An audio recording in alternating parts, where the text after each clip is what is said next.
The massive doors of the Valkyrie Grand Hall parted with a resonant groan, revealing a chamber filled with towering figures whose golden skin gleamed under crystalline lights. At 61, Ethan Hayes had rarely felt small in his life until now. Standing at the threshold of the alien sanctuary, he was immediately aware of how diminutive he appeared next to the Valkyrie warriors who all stood at least 7 feet tall, with powerful, athletic builds and fierce expressions. Ambassador Hayes, announced the Valkyrie attendant beside him, her voice rich and melodious despite her imposing stature. Representative of Earth's interstellar alliance. Ethan straightened his shoulders, his military training evident in his posture as he strode forward.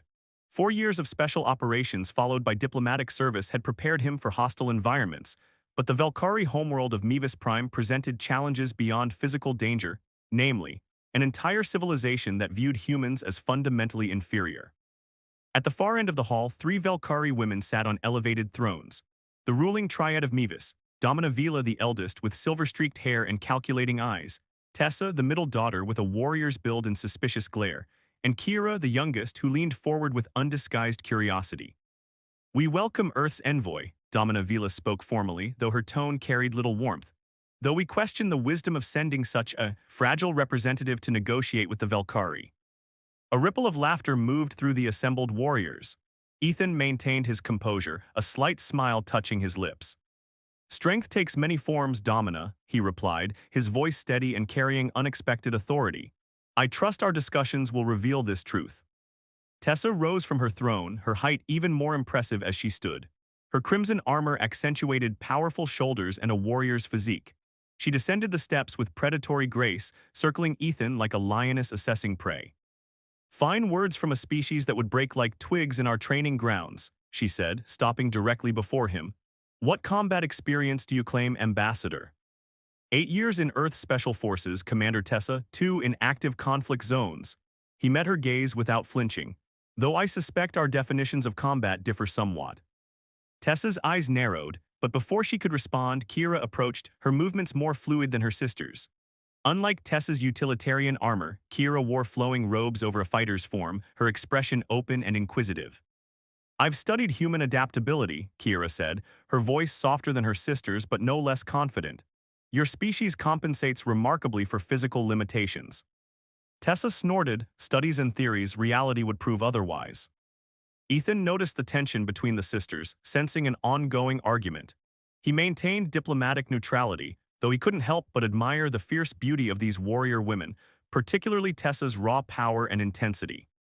Later that evening, as Ethan reviewed trade proposals in his quarters, his door chimed.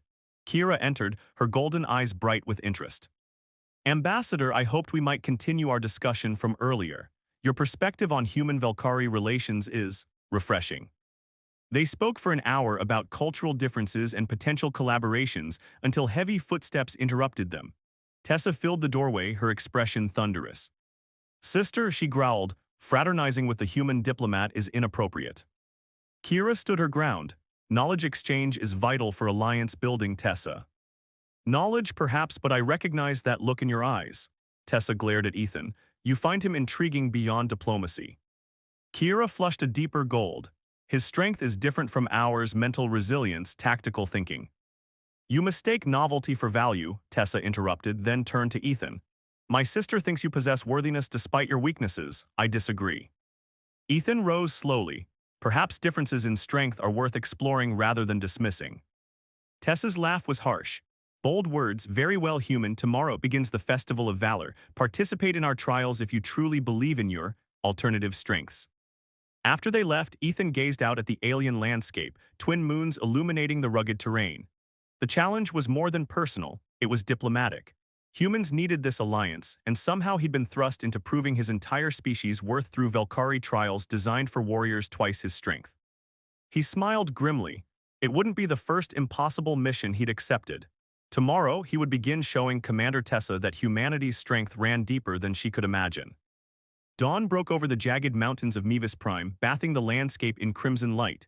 Ethan stood at the base of what the Valkyrie called the Ascent, a treacherous 5-mile climb up sheer rock faces in thin atmosphere. A crowd had gathered, diplomatic staff, Valkyrie warriors, and most notably the Royal Sisters. "The first trial is simple," Tessa announced, her voice carrying across the assembly. Complete the ascent before sunset. Most Valkyrie warriors accomplish this in 3 hours. Her smile was all predator. I'll allow you 6. Ethan studied the climb. No safety equipment would be provided, just raw strength and endurance against gravity and terrain. The thin air would affect him more severely than the oxygen-efficient Valkyrie. Your terms are accepted, Ethan replied calmly, removing his diplomatic jacket and rolling up his sleeves. Tessa approached, towering over him. Your confidence will shatter with the first cliff face, human. Perhaps, Ethan replied with a slight smile. Or perhaps you might learn something about different kinds of strength. With a ceremonial horn blast, the trial began. The Valkyrie warriors assigned to accompany him shot ahead, their powerful limbs making quick work of the initial slope. Ethan set a methodical pace, focusing on efficiency rather than speed. 2 hours in, the oxygen thinned dramatically. While the Valkyrie seemed barely affected, Ethan's lungs burned with each breath. He spotted a parallel route, longer but less steep, and diverted from the traditional path. He abandons the warrior's way, one Valkyrie observer called out mockingly. Kira, watching through magnification lenses, shook her head. No, he's being strategic. Look how he conserves energy. By the 4th hour, 2 of the 4 Valkyrie warriors had completed the climb. Ethan remained steady on his alternate route, never stopping, never rushing. The temperature dropped as afternoon shadows lengthened across the mountainside. He'll fail, Tessa muttered, though she watched with increasing interest. The human should have collapsed hours ago.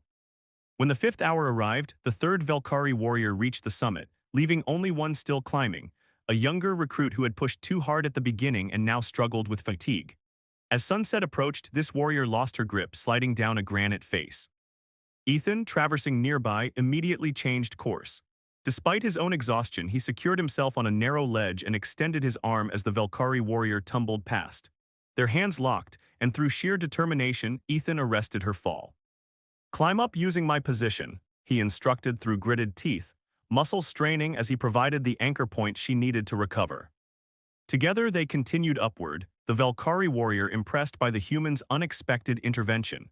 They reached the summit just as the sun touched the horizon, Ethan completing the course within the allotted time. Tessa stood at the top, arms crossed. You took the coward's path. I took the smart path, Ethan corrected, his breathing labored but controlled, and fulfilled the objective. The young Valkyrie warrior stepped forward. He saved me from disgrace, Commander, without thought to his own standing. Murmurs spread through the gathered crowd. Kira approached with a water flask, which Ethan accepted gratefully.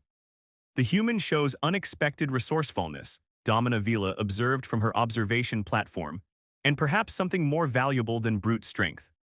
As twilight deepened, Ethan found a quiet moment at the edge of the summit camp. Kira joined him, sitting closer than protocol would suggest. You impressed many today, she said softly, though my sister would rather swallow her sword than admit it. Ethan smiled. I didn't come here for approval. The alliance matters more than pride. Is that all that matters to you? Kira asked, her golden eyes reflecting the emerging stars. Before he could answer, Tessa appeared, her imposing silhouette stark against the darkening sky. Tomorrow's trial will not be so easily circumvented, human. Rest while you can. Her gaze lingered on their proximity before she turned away sharply. As she departed, Ethan found himself watching her retreating form with unexpected interest. The challenge in her eyes stirred something in him, not just the diplomat's duty to succeed, but a more personal desire to show this proud warrior exactly what human strength could mean. The lowland jungles of Mevis Prime pulsed with life and danger. Towering vegetation created a humid canopy above, while deadly predators stalked the undergrowth below. This was the setting for the second trial, the hunt. Each participant tracks and captures a Vexkara, Tessa explained as she distributed specialized nets and stunners to the hunting party. When she reached Ethan, she hesitated. These predators can disembowel a Valkyrie warrior in seconds, for a human. I'll manage, Ethan replied, accepting the equipment. He studied the holographic image of the target, a six-limbed reptilian creature with razor-sharp mandibles and chameleonic skin.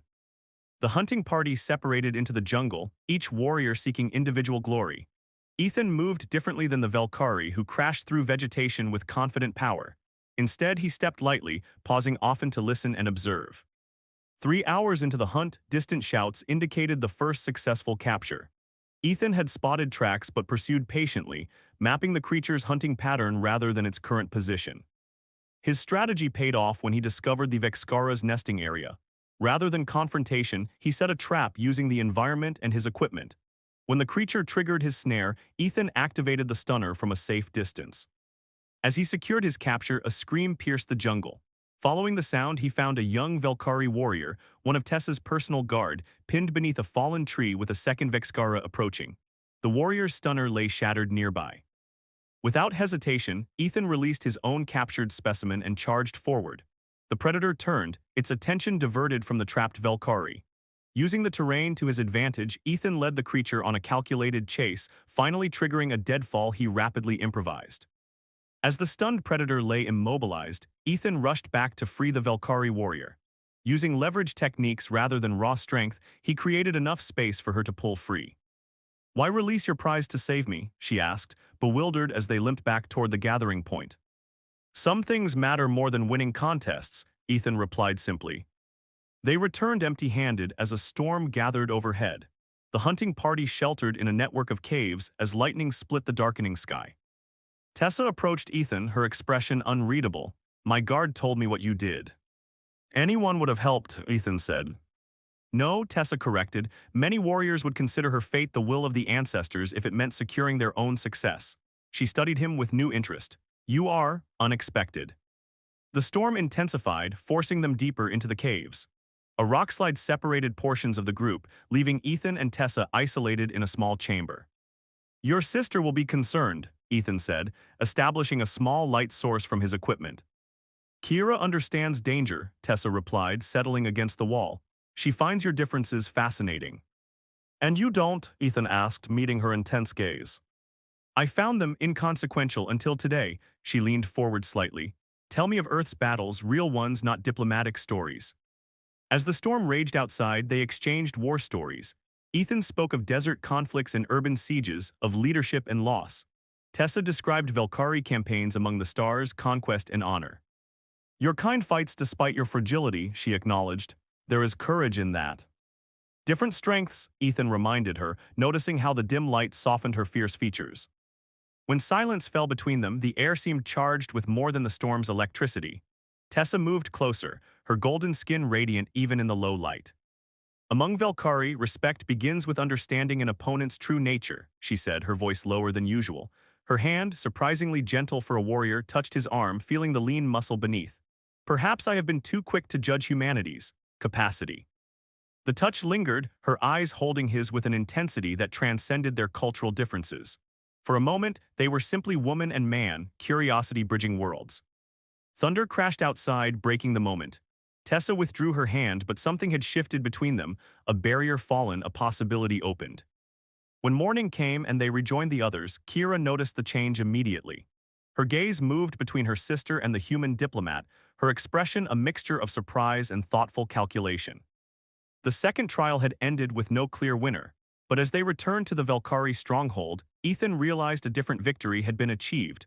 One measured not in captured prey, but in the softening gaze of a warrior who had begun to see beyond his human limitations. The ancient Colosseum stood as a monument to Velkari tradition, carved from the living rock of their sacred mountain.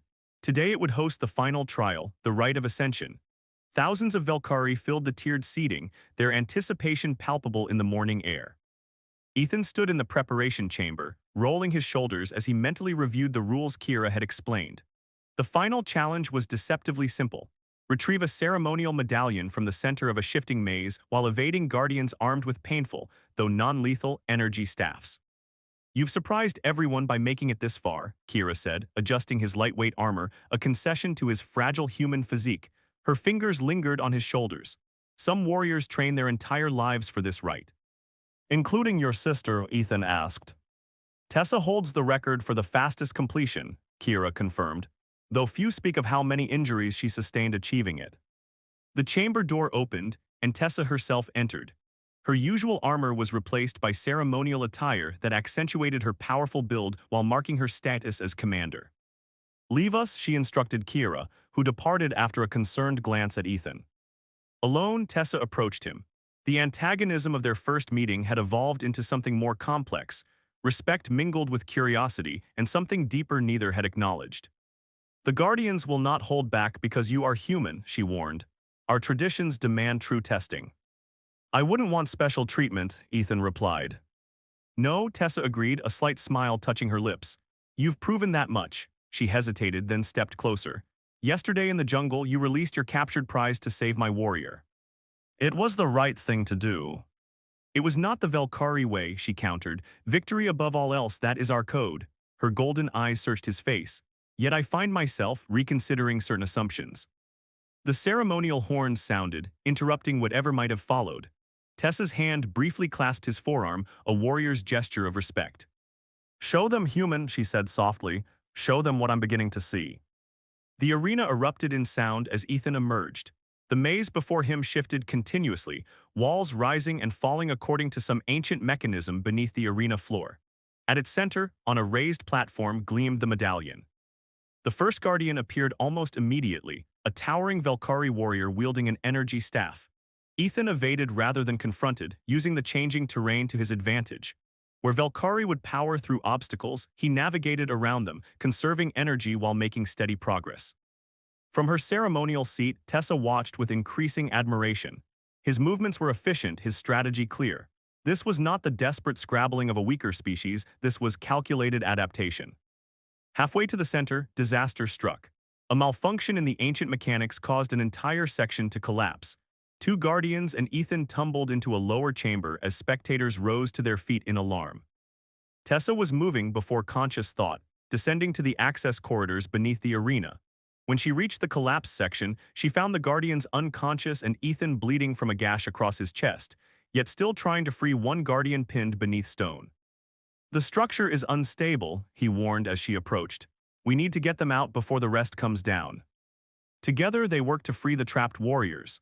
As they maneuvered the last one to safety, a secondary collapse began. Ethan pushed Tessa clear, taking the brunt of falling debris across his shoulders. When rescue teams finally cleared the rubble, they found Ethan sheltering Tessa, his body a shield over hers despite his injuries. In the healing chambers later, Tessa sat beside his recovery pod, her expression thoughtful as she watched the regeneration field repair his damage. You had reached the inner circle, she said when his eyes finally opened. Another minute and you would have claimed the medallion. Some things matter more than winning, Ethan replied, echoing his words from the jungle. Tessa's hand found his, her grip gentle despite her strength. The trial was invalidated due to the malfunction. Then I've failed your challenge, Ethan said, a hint of disappointment in his voice. No, Tessa shook her head, her silver-streaked hair falling across her face. You've answered it more completely than I could have imagined. Her fingers tightened around his. You've shown strength I did not recognize, not because it wasn't there, but because I wasn't looking properly. The space between them seemed to diminish as she leaned closer. Their first kiss was tentative, a crossing of boundaries between worlds.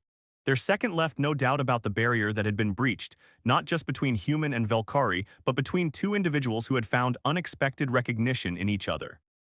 My sisters think you're weak, Tessa whispered against his lips, a smile in her voice. But I know better now. The grand hall of the Velkari stronghold had been transformed. Crystalline lights cast a softer glow than usual, and ceremonial banners representing both Velkari and Earth hung from the vaulted ceiling. 1 week had passed since the interrupted trial, and tonight would mark the formal ratification of the alliance between their worlds. Ethan adjusted the formal diplomatic attire that had been modified to incorporate elements of Velkari design, a gesture of cultural respect that hadn't gone unnoticed. His injuries had healed well under their advanced medical care, though the healers had been fascinated by human physiology's differences. Ambassador Hayes, Kira greeted him at the entrance, her smile knowing. Your presence has been transformative for our people. Change often works both ways, Ethan replied. I've learned much about strength from the Velkari.